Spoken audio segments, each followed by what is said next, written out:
A story of kindness, second chances, and unexpected connections.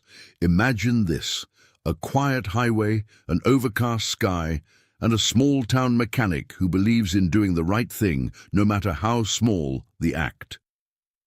Jack Harper never expected that stopping. To help a stranded driver with a flat tire would change his life forever.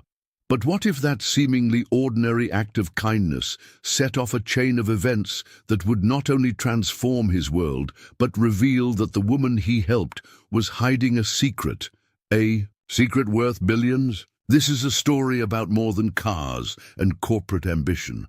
It's about resilience, trust, and the surprising ways that lives can intersect.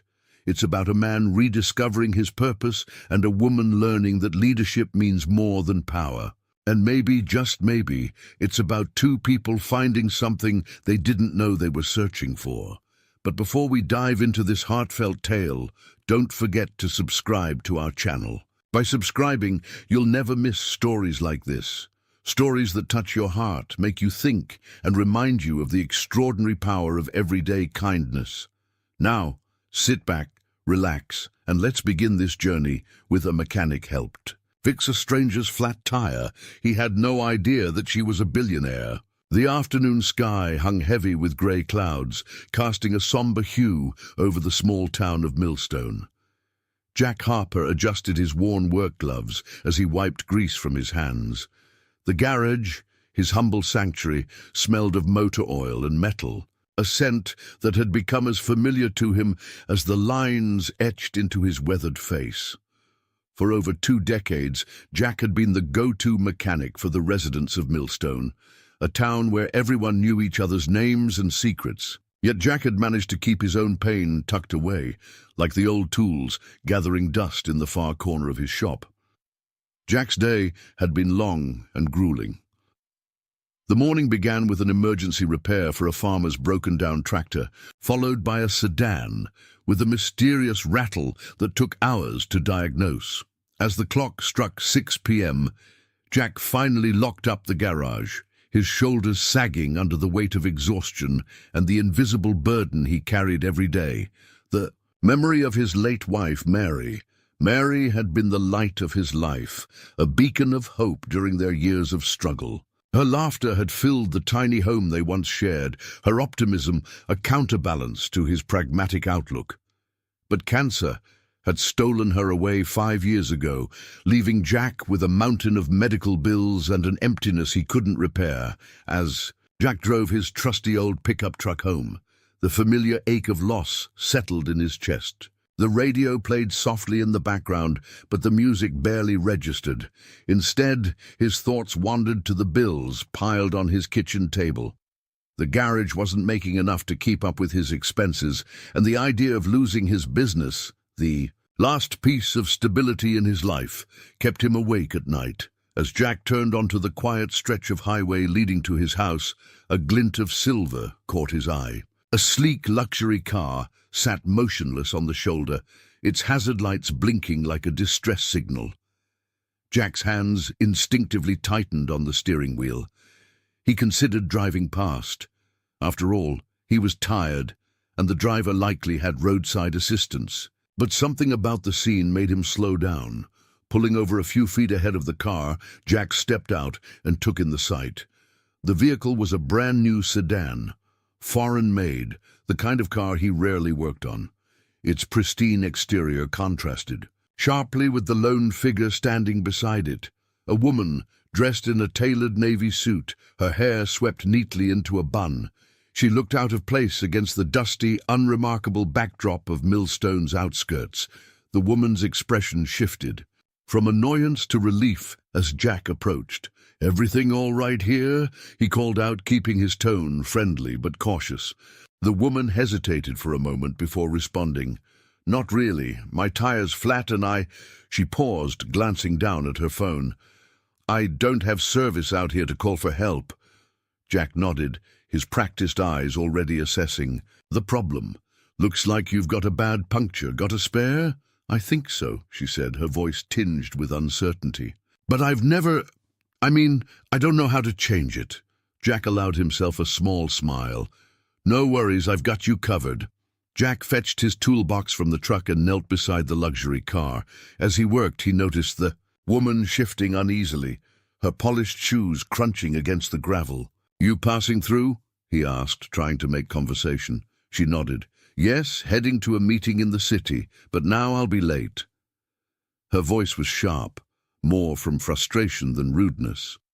Meetings can wait, Jack said matter-of-factly. Safety first. The woman raised an eyebrow, then offered a faint smile. I suppose you're right. The work didn't take long. Jack's hands moved with the ease of someone who had done this 1,000 times. Within minutes, the spare tire was in place, and he tightened the lug nuts with precision. Standing, he wiped his hands on a rag and turned to face the woman. All he said, should get you where you need to go. The woman pulled out her wallet and extended a crisp bill toward him. Here for your trouble. Jack shook his head. Keep it, just glad I could help. She looked at him, puzzled. You're sure? Jack nodded. I've been stuck on the side of the road before. It's not fun. Pay it forward. For a moment. She said nothing, studying him as though trying to understand his motives. Finally, she slipped the money back into her wallet. Thank you, she said, her tone softer now. I mean it. Jack tipped his hat. Take care out there. He turned back to his truck, pausing only when she called after him. What's your name? She asked. Jack, he replied. Jack Harper. I run the garage in town, Harper's Auto. She nodded, almost thoughtfully. Susan, she said. Susan Harper. Jack chuckled. Looks like we're distant cousins, huh? Susan smiled. At his joke, the tension in her posture easing. Maybe so. With that, Jack climbed into his truck and drove away, the encounter lingering in his mind. He didn't know who Susan Harper was or why she seemed so different from anyone he'd met before, but something told him this wasn't the last time their paths would cross. As Jack's truck disappeared into the distance, Susan stood by her car, her thoughts racing. She had intended to brush this off as an ordinary inconvenience, but there was something about Jack, his humility, his kindness, that stayed with her. Little did either of them know, this simple act of goodwill was about to set off a chain of events that would change both their lives forever. Susan Harper tightened her grip on the steering wheel, her manicured nails tapping lightly against the leather. The flat tire had ruined her carefully planned schedule. She had mapped out every detail of her day, down to the minute, for an important investor meeting in the city. Now the luxury sedan she trusted had betrayed her, stranding her in a small-town backroad. The irony wasn't lost on her. Someone who built her career on precision and efficiency was now helplessly waiting for a stranger's assistance. As the man approached her car, Susan felt a wave of apprehension. She wasn't used to relying on others, especially not in situations where she had no control. He introduced himself as Jack, his voice steady and kind, though his appearance contrasted sharply with the polished professional she encountered daily. Dressed in a simple flannel shirt and jeans smudged with grease, Jack exuded a no-nonsense demeanor. Susan found herself torn between gratitude and unease. As Jack knelt to examine the tire, Susan took a moment to study him. He worked with calm precision, his calloused hands moving as though he had done this 1,000 times. Just a puncture, he said matter-of-factly. Your spares in the trunk? Susan hesitated, feeling slightly embarrassed. I think so. I don't usually handle these things. Jack chuckled, not unkindly. No worries. That's what I'm here for. Susan retrieved the spare tire and tools, watching as Jack expertly removed the damaged tire. The small-town mechanic and the high-powered CEO stood in stark contrast. Jack's movements were deliberate, his focus unwavering, while Susan shifted uncomfortably, her designer heels sinking slightly into the gravel. You're passing through? Jack asked, breaking the silence. Susan nodded. Yes, heading to a meeting in the city, but I'm late now. Her tone carried the clipped efficiency she used in boardrooms, but Jack didn't seem fazed. "Meetings can wait," he replied without looking up. "Getting you back on the road safely is what matters." Susan raised an eyebrow. She wasn't accustomed to such a laid-back attitude, but there was something disarming about Jack's straightforwardness. In her world, every minute lost was a potential disaster, yet Jack seemed to operate in a rhythm untouched by urgency. As Jack tightened the lug nuts on the spare tire, Susan's phone buzzed incessantly in her hand. Notifications from her assistant and board members flashed across the screen, each one reminding her of the stakes of her delayed arrival. The project she was spearheading, a revolutionary automotive technology, wasn't just another deal. It was her legacy.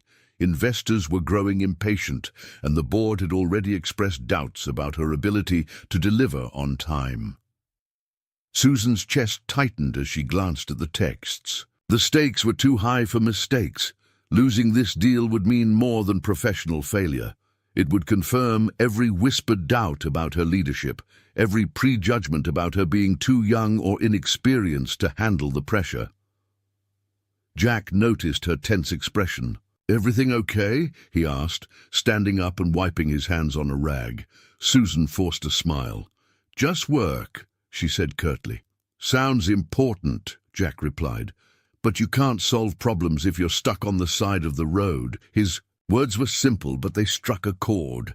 Susan had built her career on solving problems, yet here she was, utterly reliant on a stranger's kindness. When Jack finished, he stood back and surveyed his work.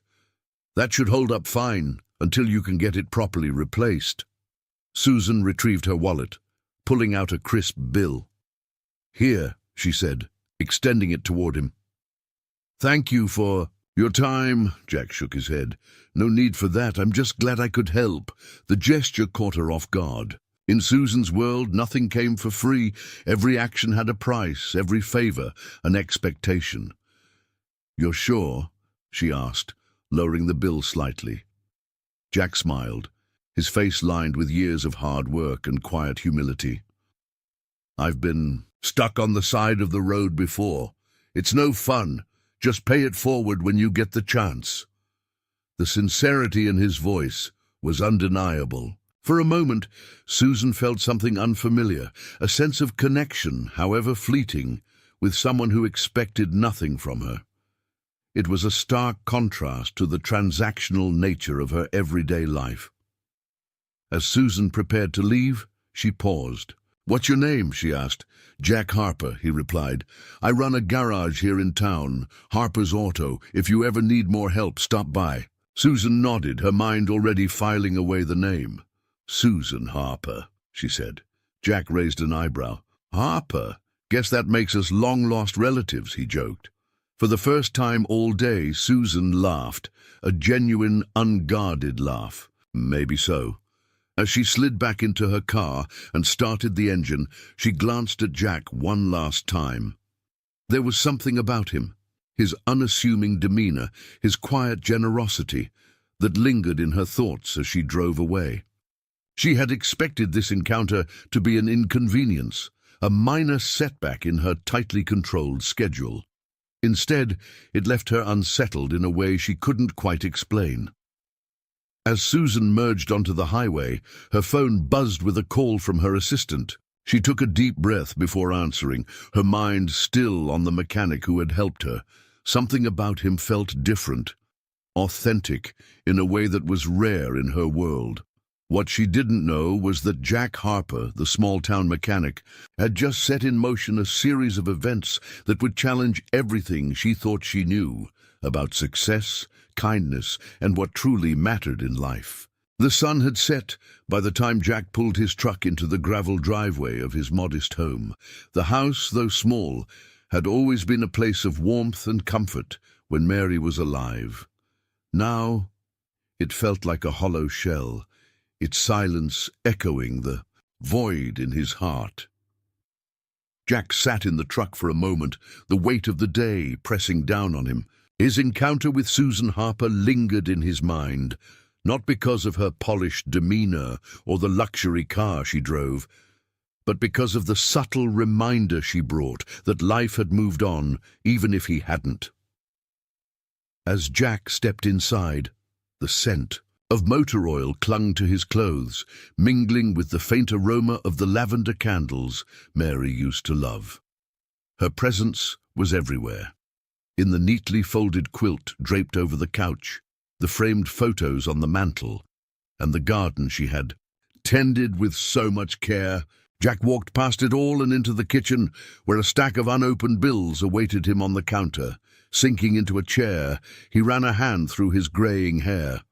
The bills weren't just numbers to him. They were a reminder of the endless nights spent at Mary's bedside, holding her hand and promising that he'd do whatever it took to save her. When the treatments failed, the debt remained, a monument to his inability to keep that promise. Jack exhaled slowly, the ache in his chest a familiar companion. He glanced at the garage ledger he had brought home, the numbers as grim as the bills. Business had slowed over the years, with newer, bigger repair shops pulling customers away. His garage, Harper's Auto, was barely surviving, much like him. The thought of closing the garage had crossed Jack's mind more than once, but he couldn't bring himself to let go. The shop was more than a business. It was the life he and Mary had built together. It was where they had spent countless evenings, her laughter filling the air as she teased him about his stubborn perfectionism. Losing the garage would feel like losing another piece of her. Jack's thoughts drifted to Susan, the woman he had helped earlier. He hadn't thought much of it at the time. It was just a flat tire. But there was something about her. Something in the way she carried herself that left an impression. She reminded him of the corporate world he had once been part of, a world he had left behind to care for Mary. He wondered briefly what had brought her to his small corner of the world. But the thought passed quickly. She was likely back in the city now, her life far removed from his. Meanwhile, Susan Harper sat in her sleek office overlooking the city skyline, her mind racing as she scrolled through her phone. Her assistant had already updated her on the investors, growing impatience, and she knew the board meeting tomorrow would be brutal. The automotive technology project she had been working on, a cutting-edge fuel efficiency system, was behind schedule, and the stakes couldn't be higher. Davis, the senior manager overseeing the engineering team, had been vocal about his doubts. "Harper's in over her head," he had said in a recent meeting, his words dripping with condescension. Susan had felt the stares of the other board members, their silence speaking volumes. She had fought hard to earn her position, battling assumptions that she was too young, too inexperienced. Now every delay felt like validation for her critics. Leaning back in her chair, Susan closed her eyes for a moment. The day's events replayed in her mind, her car breaking down, the mechanic who had stopped to help. Jack Harper. There was something about him that intrigued her. His demeanor had been calm, unflappable, even when she had been curt and preoccupied. He had done what needed to be done without expecting anything in return, a rarity in her world. On a whim, Susan typed Harper's Auto Millstone into her laptop. The search yielded a simple website, outdated but functional, with a photo of Jack standing in front of the garage. His bio was short and straightforward. Jack Harper, owner and mechanic with over 25 years of experience, dedicated to honest, reliable service. Scrolling further, Susan found a link to a local news article from years ago. The headline caught her attention. "Former engineer turns small town, mechanic to care for ailing wife." Her curiosity piqued. Susan clicked the link. The article detailed Jack's transition from a promising career as a mechanical engineer at a major corporation to running a small garage in Millstone. The reason for the shift was heart-wrenching: his wife's battle with cancer. Susan sat back, the weight of the story settling over her. Jack wasn't just a mechanic. He was someone who had made immense sacrifices, someone who understood what it meant to prioritize what truly mattered. For a moment, She felt a pang of guilt for her initial assumptions about him. She had seen only the surface, but now she realized there was so much more. As the city lights twinkled outside her window, Susan stared at Jack's photo on her screen. An idea began to form in her mind, one that both excited and unsettled her. What if this small-town mechanic, with his wealth of experience and unshakable integrity, could be the answer to the challenges she faced in her project? Susan's lips curved into a faint smile. "Jack Harper," she murmured, "I think we're going to meet again." The morning sun filtered through the windows of Harper's auto, casting warm light over the array of tools and spare parts that filled the small garage. Jack was bent over the hood of a rusted pickup truck, his hands steady as he tightened a loose bolt. The rhythmic sound of a wrench turning was interrupted by the low rumble of an approaching car. He straightened, wiping his hands on a rag, and stepped out of the garage to see what looked like a convoy pulling into his driveway. 3 cars, sleek and polished, came to a halt in the gravel lot. The lead vehicle was the same luxury sedan Jack had helped just days ago. As the doors opened, well-dressed professionals stepped out, their crisp suits and polished shoes a stark contrast to Jack's grease-stained coveralls. At the center of it all was Susan Harper, her sharp navy blazer and confident stride exuding authority. Jack's brows furrowed as he walked toward them, his boots crunching on the gravel. "Susan," he greeted, the surprise evident in his voice. "What brings you back here?" Susan's lips curved into a polite smile. "Good morning, Jack. I hope I'm not interrupting." Jack glanced at the small crowd behind her. "Depends on what all this is about." Susan chuckled lightly, gesturing for her team to wait by the cars. She approached Jack alone, her tone softening. "I wanted to thank you again for helping me the other day, but more importantly, I have a proposition for you." Jack folded his arms across his chest, his guarded expression betraying a flicker of curiosity. "A proposition?" Susan nodded. "I've done some research about you. Your background, your work as an engineer before you started this garage." Jack stiffened slightly. He hadn't expected her to dig into his past, let alone bring it up so directly. "That was a long time ago," he said, his voice tinged with reluctance. "I'm just a small-town mechanic now." "Maybe," Susan replied, her gaze steady, "but your expertise is exactly what my team needs." She explained her project, a groundbreaking fuel efficiency system that had the potential to revolutionize the automotive industry. Her team had hit a roadblock, an issue with the mechanics of the prototype that her engineers couldn't seem to solve. "I believe your practical experience combined with your engineering background could make all the difference," she concluded. Jack shook his head, his expression wary. "Look, I appreciate the offer, but I'm not sure I'm the guy you're looking for. I've been out of that world for years." "Maybe that's exactly why you're the right person," Susan countered. "You see things differently, approach problems from angles others don't consider." Jack hesitated, his mind racing. The idea of stepping into the high-pressure corporate world he'd left behind felt overwhelming. He had built his life around the simplicity of fixing cars and helping his community. The thought of trading that for sterile boardrooms and endless deadlines filled him with unease. "Why me?" he asked finally. "You've got a whole team of professionals. Why come all the way out here for a guy like me?" Susan's expression softened. "Because I trust you, Jack. I saw how you worked, how you cared. I need someone who's honest and dependable, someone who won't just tell me what I want to hear." Her words hung in the air, but Jack couldn't shake the doubts gnawing at him. "It's not just about trust," he said quietly. "I've got responsibilities here. This garage is my livelihood." For the first time, Susan's polished facade seemed to crack. She glanced back at her team, then turned her attention fully to Jack. "I understand, and I wouldn't ask if this wasn't important, to me and to a lot of other people." She paused, her voice steady but laced with emotion. "The truth is, I'm under immense pressure. If this project fails, it won't. Just be my career on the line. Hundreds of jobs depend on this technology succeeding, and honestly, I can't do it alone." Jack studied her, noticing the weight she carried in her eyes.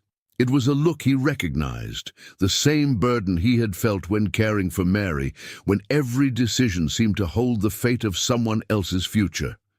Susan wasn't just another CEO. She was someone fighting to protect something bigger than herself. Jack sighed, running a hand through his hair. "It's a lot to think about. I'm not asking for an answer right now," Susan said quickly. "But please consider it. You'd be making a real difference."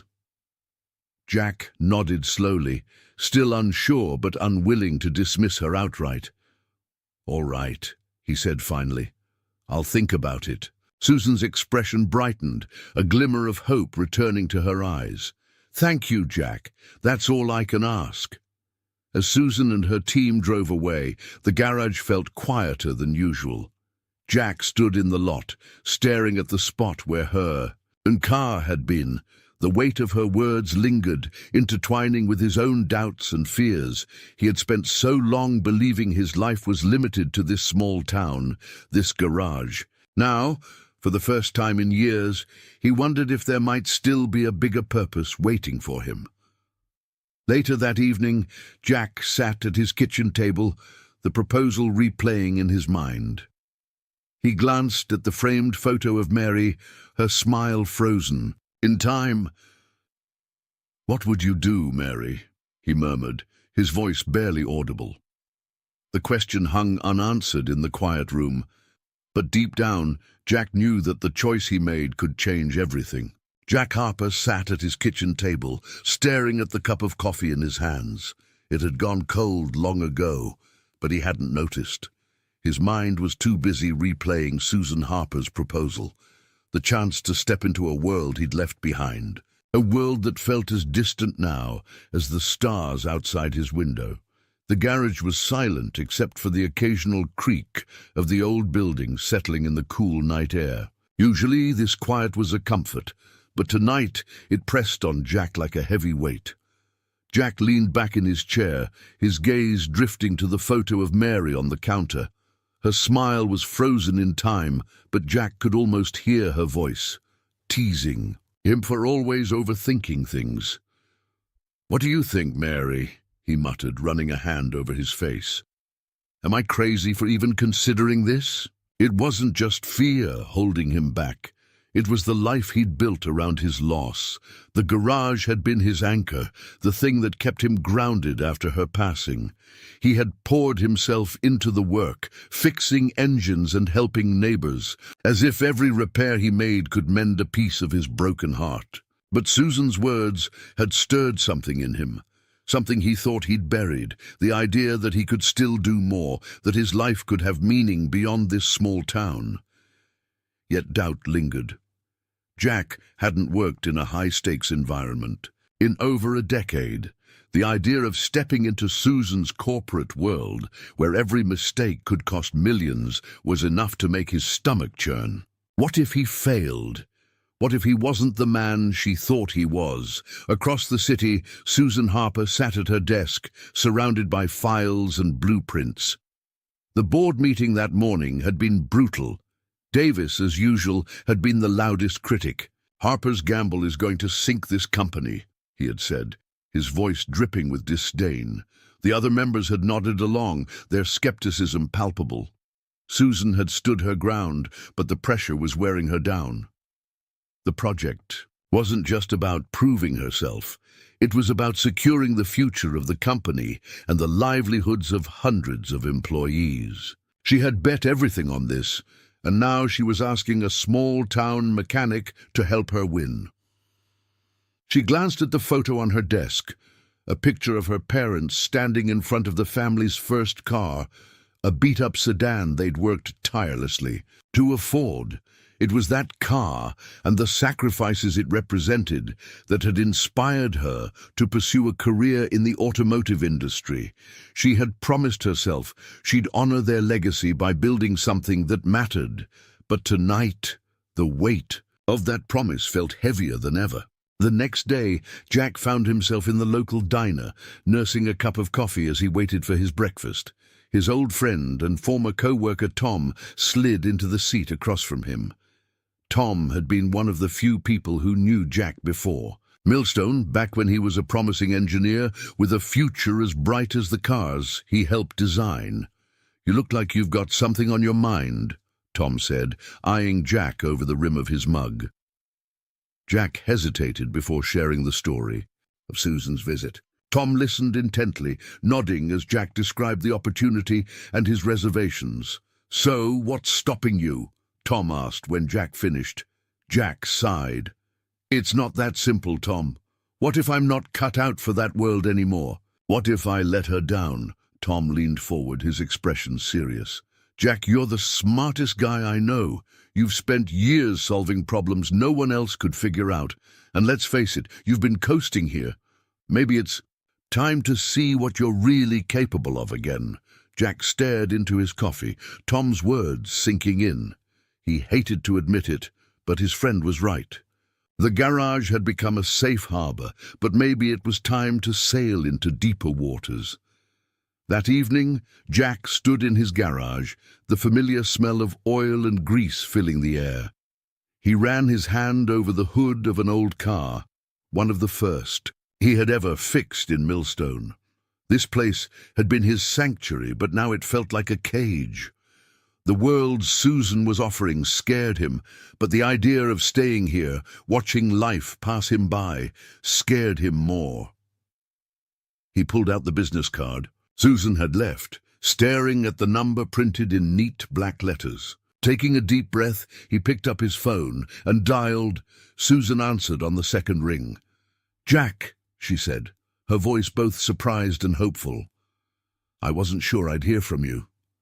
Jack hesitated, the words catching in his throat. "I've been thinking about your offer," he began, "and I think I'm willing to give it a shot. But I have one condition."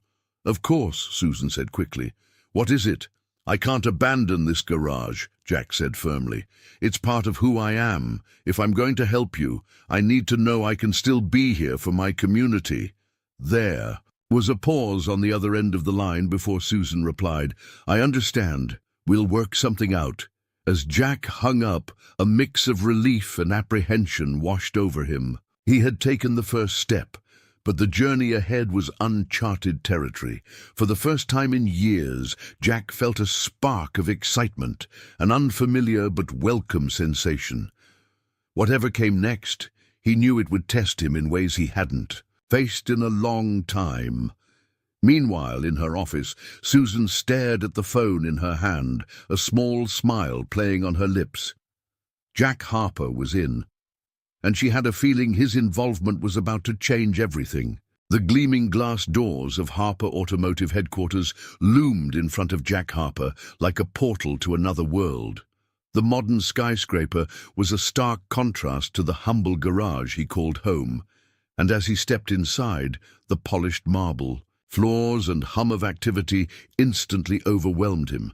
Suited professionals moved with purpose, their conversations peppered with technical jargon and business lingo that felt foreign to Jack. Jack adjusted the collar of his borrowed jacket, a piece of advice from Susan to dress the part. He felt out of place, a mechanic in a sea of polished executives, but Susan's words echoed in his mind. "I trust you." A young assistant named Claire greeted Jack at the reception desk, her tablet in hand and a polite but curious smile on her face. "Mr. Harper, welcome. Ms. Harper asked me to show you to the lab." Jack nodded, following Claire down a long corridor lined with sleek offices and minimalist artwork. The further they went, the more Jack's apprehension grew. His hands brushed against his jacket pockets, searching for the comfort of his usual tools, but instead he found only the faint reminder that he was out of his element. The lab was a sprawling space filled with cutting-edge equipment and a team of engineers buzzing with activity. Susan was already there, standing at the center of the room as she spoke with her lead engineer. When she saw Jack, her face lit up with a warm smile. "Jack, glad you could make it," Susan said, her voice carrying over the hum of machinery. Jack offered a small nod, his eyes scanning the room. "This is impressive," he admitted, though his tone betrayed his unease. Susan gestured for him to join her. "Let me show you what we're working on." The centerpiece of the lab was a prototype vehicle, sleek and futuristic, with its hood open to reveal an intricate system of wires and components. Susan explained the ambitious goal of the project, a fuel efficiency system that could reduce emissions and revolutionize the industry.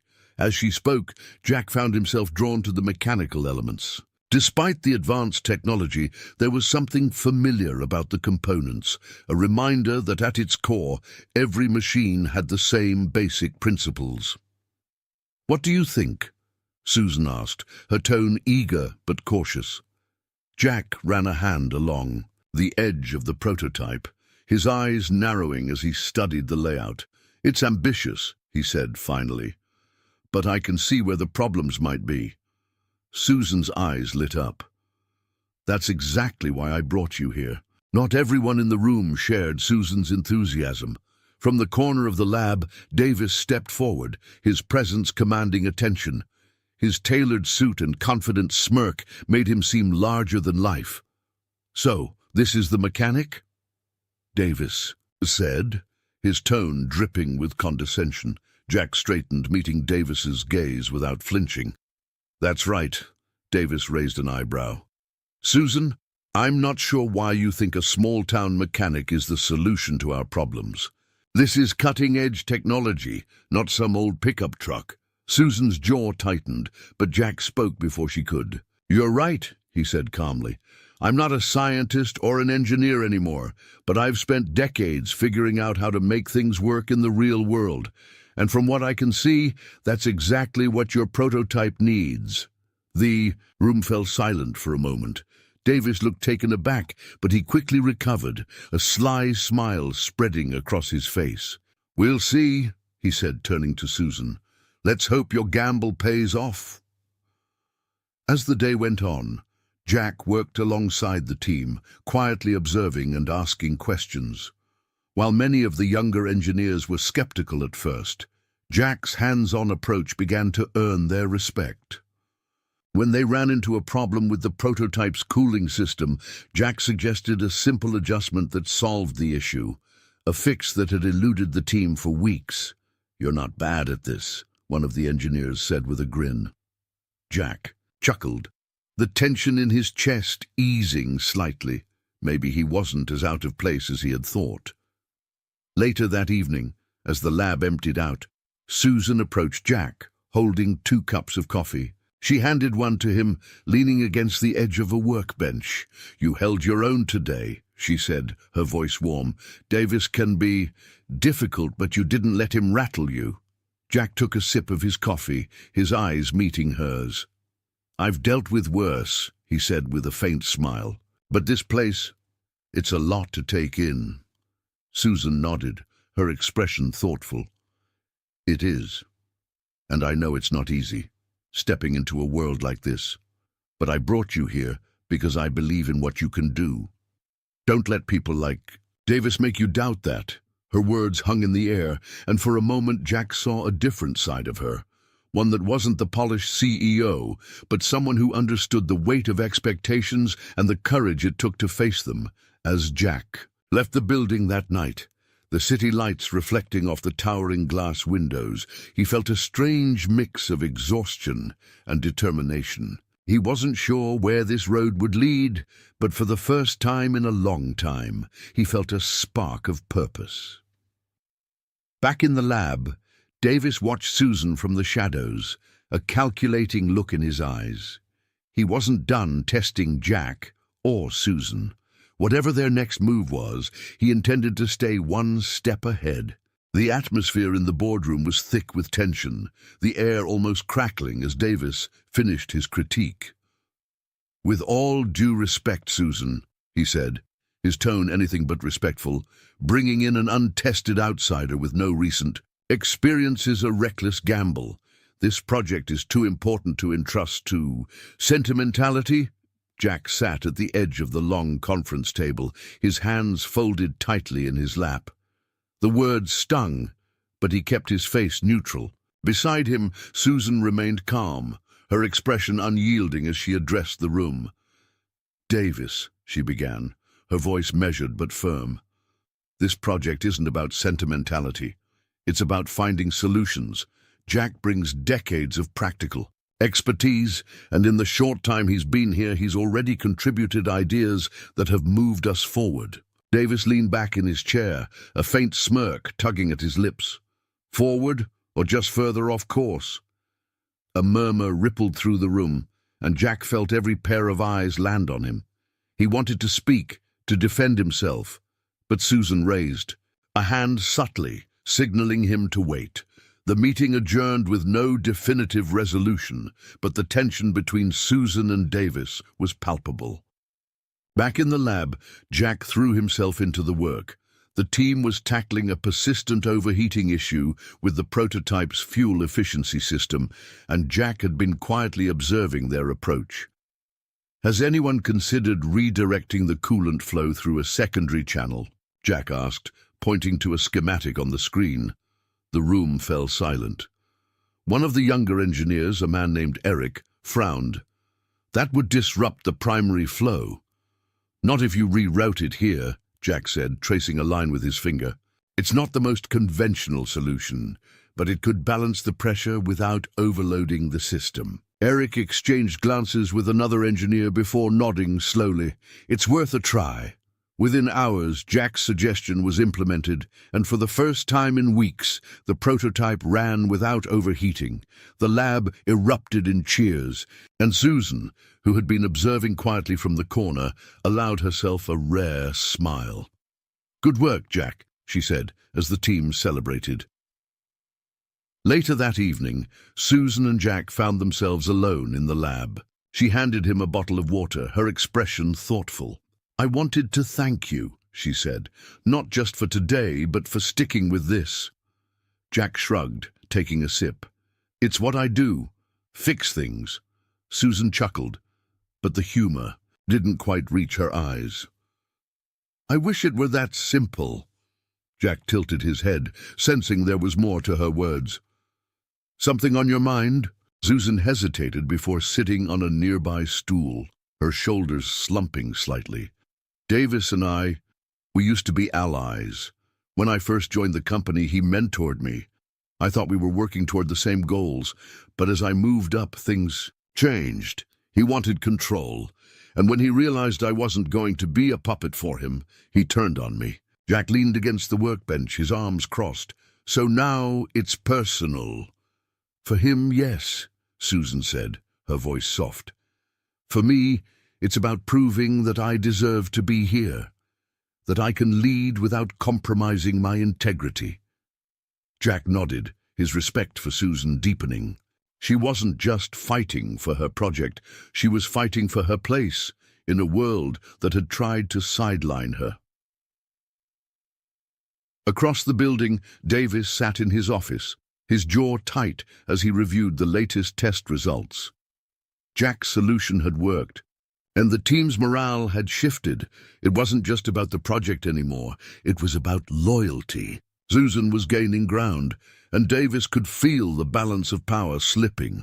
He leaned back in his chair, his mind racing. If Jack and Susan thought today was a victory, they were mistaken. Davis wasn't finished. He began drafting an email, his fingers flying over the keyboard as he formulated his next move. This wasn't just about the prototype, it was about control, and Davis had no intention of losing. As the night wore on, Jack and Susan continued to work in the lab, the hum of machinery their only companion. For the first time, the conversation between them drifted beyond the project. Susan shared stories of her parents and the car that had inspired her career. Jack opened up about his life with Mary, the garage, and the sense of purpose he had lost. After her passing, "I guess I just never thought I'd be doing something like this again," Jack admitted, his voice tinged with a mix of awe and uncertainty. Susan smiled. "You're good at it, Jack, better than most people I've worked with." Her words carried a sincerity that caught him off guard. For a moment, their eyes met, and something unspoken passed between them, an acknowledgement of shared struggles, mutual respect, and the beginnings of a connection neither had expected. As Jack left the building that night, the city lights casting long shadows across the parking lot, he couldn't shake the feeling that the stakes were higher than he'd realized. Susan wasn't just fighting for her project, she was fighting for her future, and now so was he. In his office, Davis hit send on his email, a satisfied smile on his face.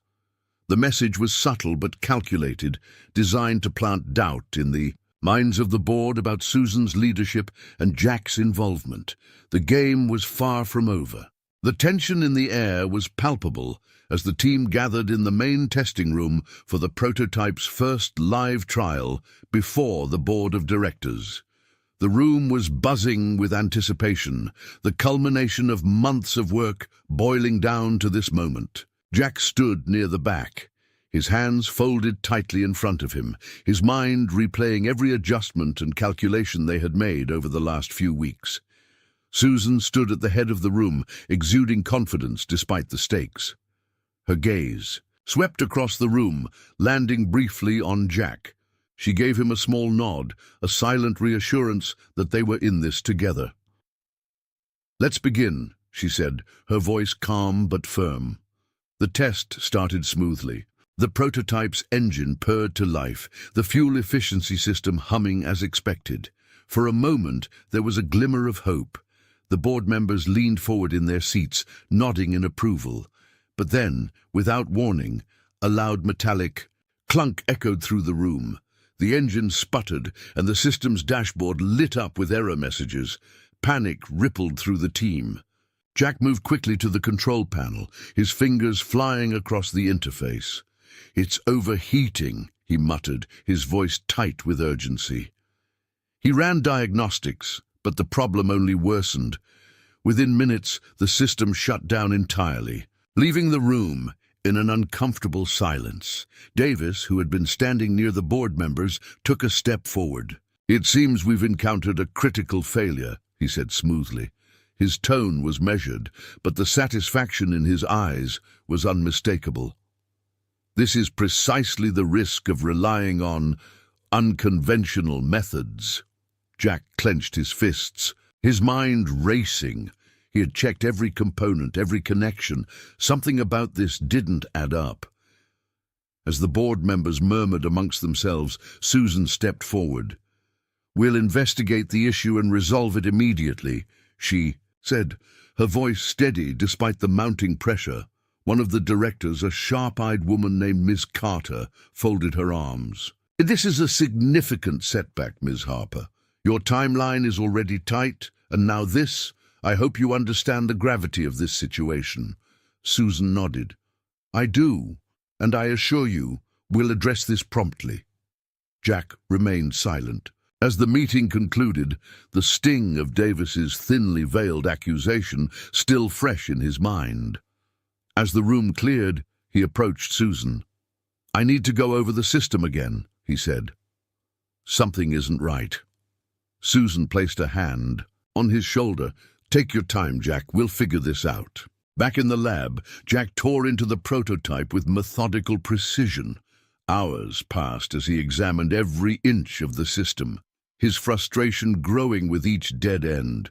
Finally, he found it, a small, deliberate alteration in the coolant system. It was subtle, almost imperceptible, but it was enough to cause the catastrophic failure they had witnessed. Jack's jaw tightened as he traced the modification back to its source. There was no doubt in his mind. This was sabotage.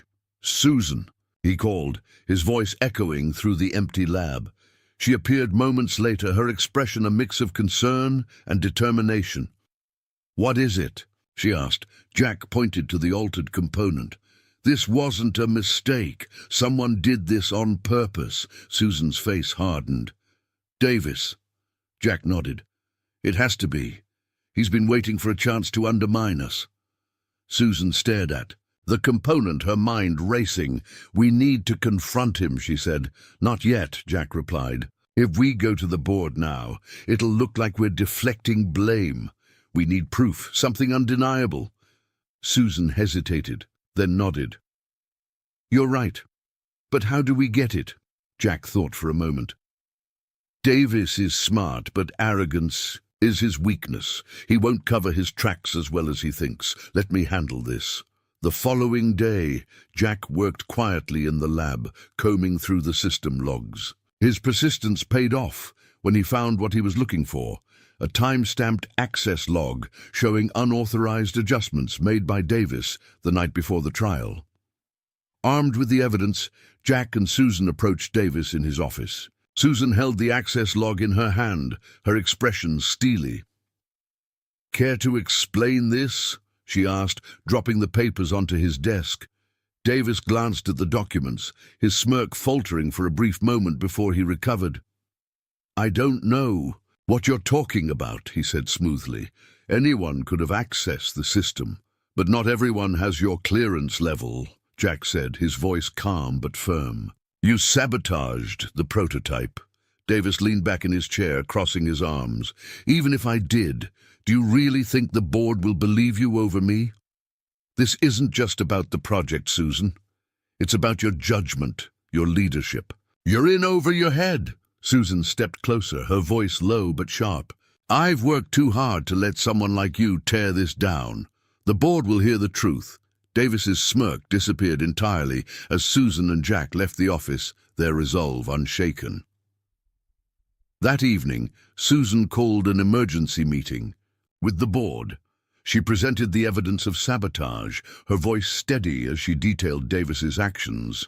The board, though initially skeptical, couldn't deny the proof. Davis was suspended pending further investigation, but the damage had been done. The project timeline was now dangerously tight, and the pressure to succeed had never been greater. Jack sat in the quiet lab, the weight of the day pressing down on him. He knew the next trial would be their last chance. Failure wasn't an option. Not for Susan, not for the project, and not for the second chance he had been given. The atmosphere in the lab was a mix of tension and quiet determination. The final trial was scheduled for tomorrow, and every member of the team was focused on their task, driven by the knowledge that this was their last chance. Jack Harper stood at the workbench, his hands steady as he double-checked the adjustments they had made to the prototype's cooling system. Despite the pressure, his years of experience had taught him that precision mattered more than speed. Susan Harper moved through the lab like a conductor orchestrating a symphony, her calm yet commanding presence keeping the team focused. Though she appeared composed, the weight of the board's expectations and the shadow of Davis's sabotage lingered in her mind. She paused beside Jack, watching him work for a moment. "How's it looking?" she asked, her voice low but steady. Jack glanced up, his expression thoughtful. "We've done everything we can. Now it's up to this machine to hold up its end of the bargain." Susan nodded, sensing his underlying doubt. "Jack, you've brought us this far. I trust you." Her words lingered in the air as she walked away, leaving Jack to wonder if he could live up to the trust she had placed in him. As the night wore on, the lab emptied out, leaving only Jack and a handful of engineers working through the final details. Jack couldn't shake the nagging thought that he might have missed something. The stakes were too high for even the smallest oversight. He leaned over the prototype, his eyes scanning every component with meticulous care. "Still here?" Susan's voice startled him. She held 2 cups of coffee, setting one down beside him. Jack straightened, rubbing the back of his neck. Just making sure everything's in place, she smiled faintly. You've already done more than anyone expected. Jack shook his head. That doesn't mean it's enough. Susan studied him for a moment. You're harder on yourself than anyone else is. But I've seen what you're capable of, Jack. If anyone can make this work, it's you. The sincerity in her voice struck a chord. Jack nodded, the smallest hint of a smile crossing his face. Let's hope you're right. The next morning, the lab was transformed into a stage. The board of directors, investors, and even some press members had gathered to witness the final trial. The stakes couldn't have been higher. Jack stood at the edge of the room, his arms crossed tightly as he watched Susan address the crowd. This project represents not only innovation, but a commitment to a more sustainable future, Susan said confidently. Today, we'll demonstrate what Harper Automotive is capable of. As the team prepared the prototype, Jack felt a hand on his shoulder. He turned to see Eric, the young engineer who had initially doubted him. We've got this, Eric said, a small smile breaking the tension. Jack nodded, feeling a flicker of pride. He had earned their respect, and now it was time to deliver. The engine roared to life, its hum steady and powerful. The room fell silent as the data streamed across the monitors. Every reading was within range, every system functioning as intended. For the first time in weeks, the prototype was running flawlessly. Jack watched intently, his heart pounding, as the fuel efficiency numbers climbed higher than they had ever achieved in previous trials. The board members leaned in, their skepticism giving way to astonishment. Is this correct? One of them asked, pointing to the screen. Susan smiled, her confidence returning. It is. Jack allowed himself a deep breath of relief, his shoulders relaxing as the trial continued without a hitch. The prototype had exceeded expectations, proving the viability of the technology. The room erupted in applause as the trial concluded, and Susan turned to Jack, her eyes shining with gratitude. We did it, she said. Jack nodded, a rare smile spreading across his face. Yeah, we did. As the celebration continued, Susan approached the podium to address the room. This success wouldn't have been possible without the hard work and dedication of our team, she said. But there's one person who deserves special recognition. Jack Harper brought not just expertise, but a perspective that pushed us to think differently. He reminded us that innovation isn't just about technology, it's about people. The key applause that followed was louder than Jack expected. He felt a flush of pride, but also a sense of humility. This wasn't just a victory for the project, it was a reminder of what he was capable of. Later, as the crowd began to disperse, Jack and Susan stood in the now quiet lab. She handed him a glass of champagne, her smile softer than before. To second chances, she said. Jack raised his glass, his gaze meeting hers. To moving forward. For a moment, the noise of the outside world faded away, leaving just the two of them. Susan hesitated, her expression turning thoughtful. You know, I wasn't sure what to expect when I asked you to join this project. But I've learned a lot from you, Jack, more than just about cars. Jack chuckled lightly. You're not so bad yourself. Her laughter was warm, and for the first time, Jack saw a side of Susan that felt less like a CEO and more like a person who had faced her own battles. Their conversation drifted to lighter topics, the tension of the day, melting into something more comfortable. As Jack left the building, the weight that had rested on his shoulders for so long seemed lighter. He glanced back at the towering glass structure, a faint smile on his lips. This wasn't the end, far from it. Back in the lab, Susan watched him from the window, her thoughts swirling. She had asked Jack to help her fix a car, but somehow he had fixed much more than that. And as she turned away, a single thought lingered. Maybe this is just the beginning. The morning light filtered through the windows of Harper's Auto, casting long shadows across the garage floor. Jack Harper stood by his workbench, his hands wrapped around a steaming cup of coffee.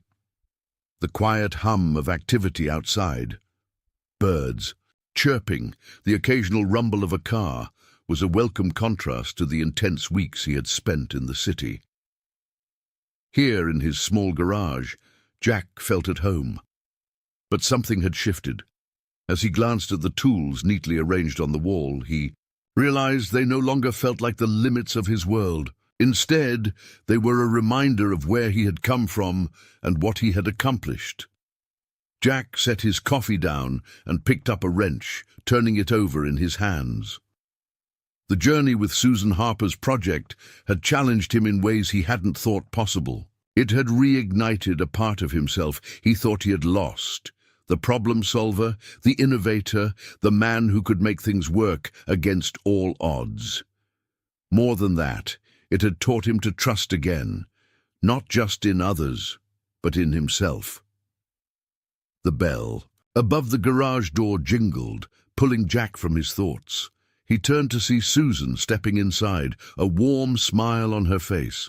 She was dressed casually, her usual sharp business attire replaced with a comfortable sweater and jeans. It was a side of her he hadn't seen before. "Morning, Jack," Susan said, her tone light. "Hope I'm not interrupting." "Not at all," Jack replied, wiping his hands on a rag. "What brings you all the way out here?" Susan stepped aside, revealing a classic car parked just outside the garage. Its sleek lines and polished finish glinted in the sunlight, a picture of timeless elegance. Jack's eyes widened as he took it in. "This," Susan said, her smile softening, "a little thank you for everything you've done. I had it restored. It's a model my father loved. Thought you might appreciate it." Jack walked outside, his fingers grazing the car's hood. It was a masterpiece, every detail perfect. "Susan, this is incredible. I don't even know what to say." She laughed lightly. "You've already said enough. Besides, you've earned it." As they stood by the car, an easy silence settled between them. Jack leaned against the fender, his gaze drifting to the horizon. "You know," he began, "when you showed up with that flat tire, I thought it was just another day at the garage. Didn't expect it to change so much." Susan tilted her head, her eyes meeting his. "Neither did I. You've taught me a lot, Jack, about trust, about seeing the bigger picture, and about not being afraid to ask for help." Jack chuckled, a low, warm sound. "Guess we both had something to learn." There was a pause, the kind that felt comfortable rather than awkward. Susan hesitated, then added, "You know, the project isn't the only reason I came out here. I was wondering if you'd ever consider working with us again. Maybe not full-time, but you have a knack for solving problems, Jack. We could use that." Jack looked at her, the corner of his mouth lifting in a thoughtful smile. "I'll think about it," he said, his tone teasing but sincere. Susan nodded, her smile deepening. "That's all I ask." As Susan prepared to leave, she turned back to Jack, a hint of hesitation in her posture. "Jack, I know you've got your life here, but if you're ever in the city and want to grab a coffee or just talk about cars, you know where to find me." Jack met her gaze, something unspoken passing between them. "I might just take you up on that." Susan's smile lingered as she climbed into her car. The engine purred to life, and with a final wave, she drove away, disappearing down the road. Jack watched her go, the sound of the engine fading into the quiet of the morning. Jack turned back to his garage, his hands slipping into his pockets. The day was just beginning, and already a few cars were pulling into the lot. A young couple stepped out of an older sedan, waving as they approached. "Mr. Harper," we heard. "You're the best in town," the man said, his tone earnest. Jack smiled, nodding toward the garage. "Let's take a look." As he walked toward the car, the restored classic Susan had brought him gleamed in the sunlight, a reminder of how far he had come and the possibilities still ahead. Jack glanced at it one last time before stepping inside, a quiet sense of contentment settling over him. The past no longer felt like a weight. Instead, it was a foundation, one that allowed him to move forward with confidence. And as the garage buzzed with new life, Jack couldn't help but wonder what the future might hold, not just for his work, but for the unexpected connection that had begun to take shape. The story ends with Jack standing in the doorway of his garage, watching the world go by. His smile is soft but resolute, a man at peace with where he is and open to whatever comes next. And that's the end of our heartfelt journey with a mechanic helped fix a stranger's flat tire. He had no idea that she was a billionaire. What did you think about Jack's incredible transformation and his unexpected connection with Susan? Do you believe small acts of kindness can truly change lives in such profound ways? Let us know your thoughts in the comments below. We'd love to hear from you. And while you're at it, tell us, where are you watching this video from? We're excited to know where our stories are reaching and connecting people all over the world. If you enjoyed this story, don't forget to like this video and share it with your friends and family, because everyone deserves a little inspiration in their day. And of course, if you haven't already, make sure to subscribe to our channel and click the notification bell so you'll never miss another powerful story like this one. We're here to bring you tales that inspire, move, and remind you of the beauty in the simplest acts. Thank you so much for watching and staying with us until the very end. Your support means the world to us. Until next time, take care, stay kind, and remember, the smallest gestures often have the biggest impacts. See you in the next story.